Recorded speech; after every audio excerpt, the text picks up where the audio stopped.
In order for time-intelligent DAX functions to work, we need to feed it a date table. So what's a date table?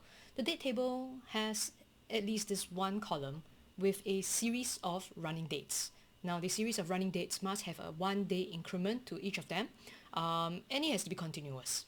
Alright, so how would we usually do it in Excel?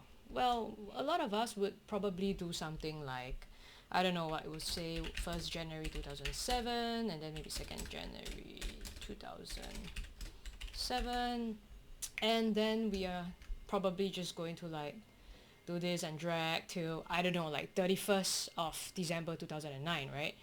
But someone might walk by and interrupt you when you just just lose track of it and get stuck halfway, and then you gotta drag it all over again.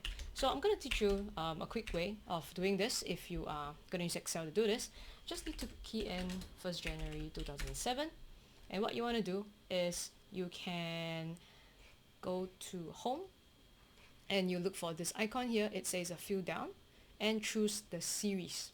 Okay, choose series, and you have a couple of options. We're gonna fill it down in a column. Okay, it's going to be a date, and in this case the incremental unit is day.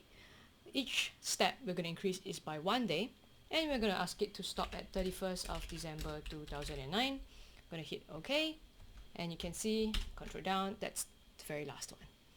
There's also another way.